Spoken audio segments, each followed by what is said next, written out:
Halo semuanya, selamat datang di segmen analisa. Kembali kita update persidangan dari kasus pembunuhan Ibu Tuti dan juga Amel di Subang, Jawa Barat. Hari ini adalah sidang yang ketujuh dan salah satu statement dari saksi untuk terdakwa Yosep yang juga merupakan bagian terdakwa adalah Danu yang ngebuat masyarakat itu sepertinya ada yang kaget, ada juga yang sudah menduga. Pada saat dalam persidangan, Danu mengatakan ke Yang Mulia Hakim bahwa pada saat ditanya ya, kenapa kamu ngakunya begitu lama, Danu? Kurang lebih seperti itu. Danu menjawab bahwa saya ketakutan, Yang Mulia. Ketakutan kenapa? Saya dihalang-halangi oleh orang Polres. Saya sudah mulai mau mengaku sebenarnya dalam berita acara pemeriksaan ketiga.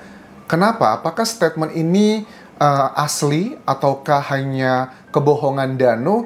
Bagi masyarakat yang menilai Danu sebagai kategori yang tidak powerful, baik secara ekonomi, sosial, ataupun juga pendidikan, apa?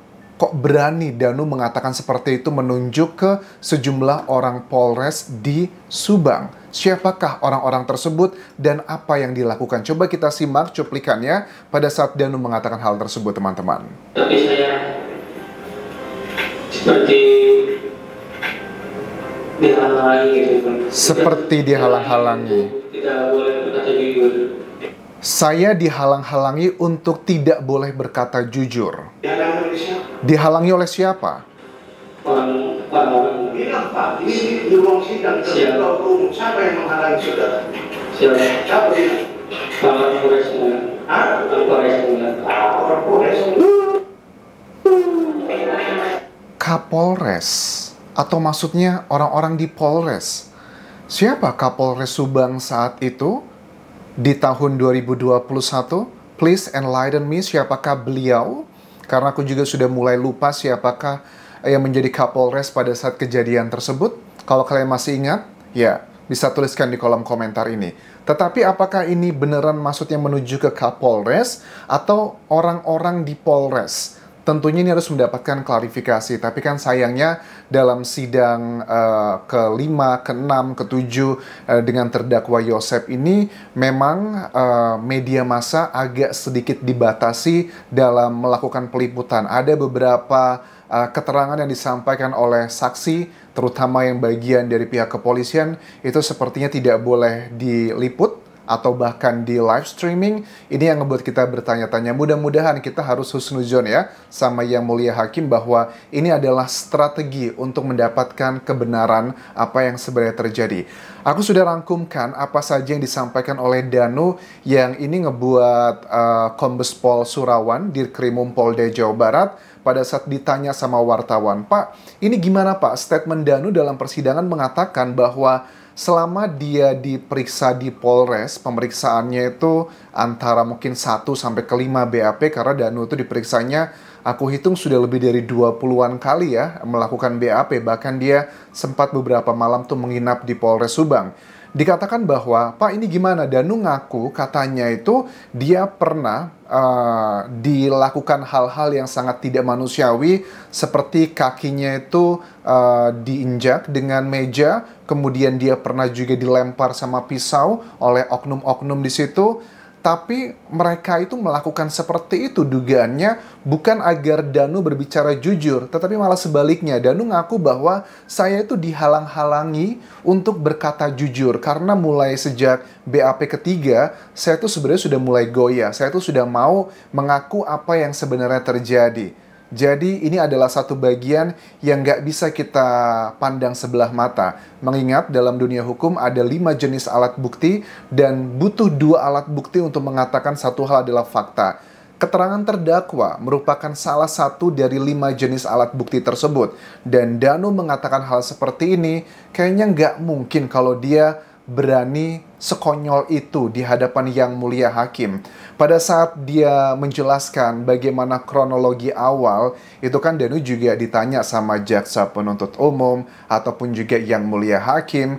Danu diminta memeragakan beberapa adegan-adegan pada saat di malam 17 Agustus menuju ke 18 Agustus 2021. Tujuannya dari pertanyaan-pertanyaan ini, hakim dan juga jaksa itu nggak mau mencari tahu jawabannya benar atau salah. Mereka bisa melihat dalam rekonstruksi ataupun berita acara pemeriksaan. Tetapi ada satu hal yang pengen dicari tahu adalah mengenai apakah Danu ini berbohong atau tidak. Karena kalau orang berbohong, itu biasanya sudah lupa dengan detail-detail atau bahkan pada saat ditanya dengan pertanyaan yang sama beberapa kali dalam waktu yang tidak jauh berbeda, biasanya akan memperagakan sesuatu hal yang berbeda, tidak konsisten. Artinya itu adalah indikasi kebohongan. Tetapi aku lihat di sini Danu beberapa kali ditanya pertanyaan yang sama oleh jaksa, oleh hakim. Tujuannya satu, untuk melihat apakah Danu ini berbohong atau tidak. Bahkan ada juga bagian pada saat Yosef dan juga Danu itu berkomunikasi langsung di ruang persidangan. Pada saat itu ada pertanyaan sama yang ditanyakan oleh Yosef ya ke Danu. Saya itu pakai pakaian apa? Didampingi sama kuasa hukumnya. Pakaiannya yang saya ingat saat itu Pak Yosef ya, katanya pakai baju putih, celana putih, pakai topi. Terus kata Yosef, sudah. Terus sudah. Jadi emosional Yosef kelihatan di situ dan mengatakan bahwa saya tolak semua. Dan seluruh pengunjung di ruang persidangan langsung teriak, "Hu," begitu. Well, ini adalah bagian yang konyol ya menurut aku. Yosef tetap konsisten dengan keterangannya yang mengatakan bahwa dia tidak terlibat di malam kejadian tersebut. Beberapa hal yang disampaikan begini, saya dihalang-halangi untuk berkata jujur oleh siapa? Ini masih dugaannya apakah orang-orang Subang, Polres Subang, ataukah Kapolres Subang saat itu? Aku sih menduga maksudnya Dan itu mungkin dugaannya adalah oknum-oknum, tidak merujuk ke satu orang. Kemudian juga waktu saya disuruh ambil golok, ini adalah beberapa detail untuk mencari tahu apakah keterangan Danu itu apakah sudah benar ataukah dia adalah bagian dari framing untuk memfitnah Yosef, Abi, Arigi, dan juga Mimin. Tapi kan siapa sih Danu gitu? Apa keuntungannya gitu dia melakukan hal tersebut? Apakah dengan dia melakukan ini dia akan terbebas? Tidak juga, dia akan mendapatkan hukuman juga. Bahkan dengan dia pengakuan ini pun yang didapatkan Danu sebenarnya adalah kepuasan hati ya. Karena dia mengalami goncangan yang luar biasa mentalnya. Dia pengen jujur aja agar hidupnya tenang. Tetapi kalau untuk keuntungan secara ekonomi, sosial, atau bahkan ya jabatan sama sekali tidak ada. Waktu disuruh ambil golok, nggak punya feeling ya. Memangnya kamu nggak tahu kalau itu goloknya mau dipakai untuk menghabisi Amel dan juga Bu Tuti.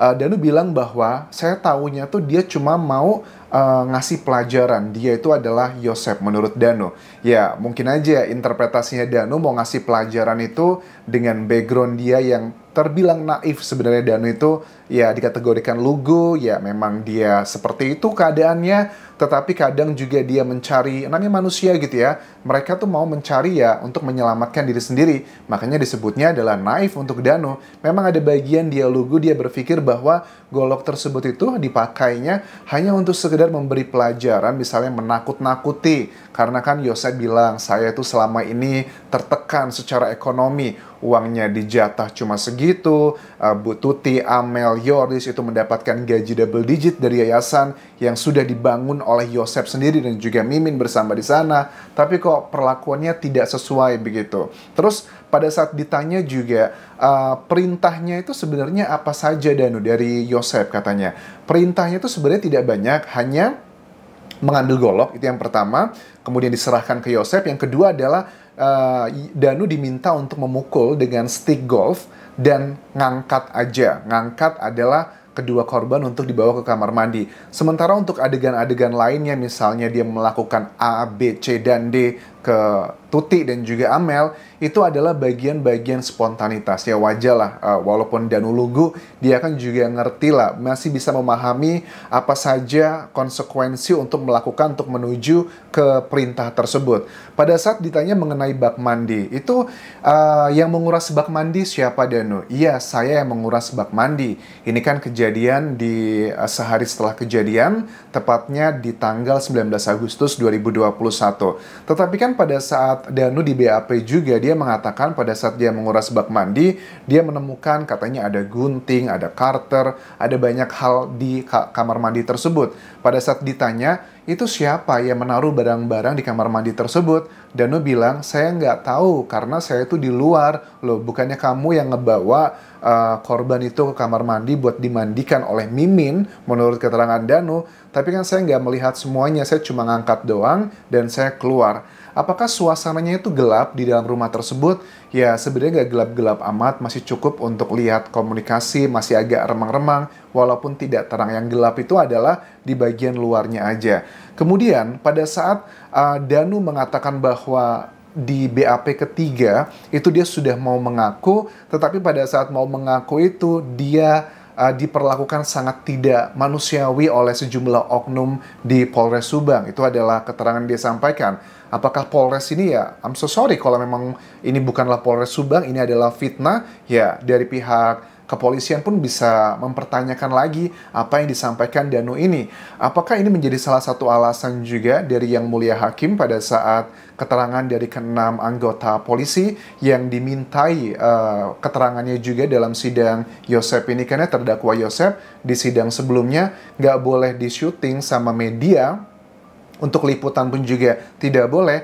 Apakah karena untuk menutupi dugaannya hal-hal yang mungkin bakal bisa meruntuhkan kepercayaan masyarakat terhadap instansi Polri? Sebenarnya kasus ini kan terjadi sebelum kasusnya Sambo, teman-teman. Tetapi dengan kasusnya Sambo kita bisa belajar bahwa ternyata yang namanya senioritas, code of silence, dan banyak hal itu memang cukup kental dalam kasusnya Sambo. Apakah ini juga terjadi pada saat kasusnya Bu Tuti dan juga Amel yang kejadiannya jauh sebelum kasusnya Sambo saat itu?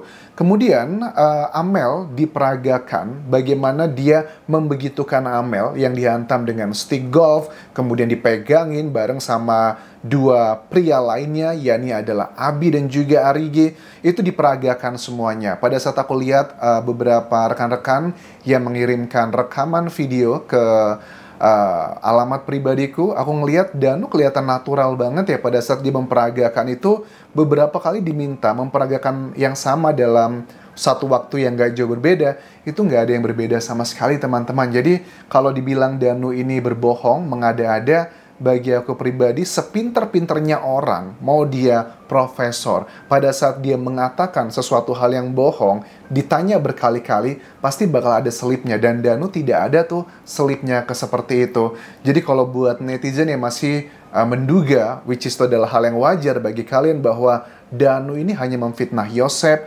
Abi, Arigi, dan juga Mimin, coba ditunjukkan apa alat bukti yang kuat bahwa Danu itu hanya mengada-ada. Apakah mungkin Danu bisa melakukan aksi seperti itu hanya sendirian, tidak dengan orang lain? Mungkin nggak seperti itu? Dua orang dihabisi, kemudian dimandikan, ditaruh di belakang mobil bagasi Alphard hitam tersebut. Apakah mungkin ini adalah pekerjaan satu orang? Menurut aku sangat mustahil. Yang kedua adalah, apa keuntungannya Danu?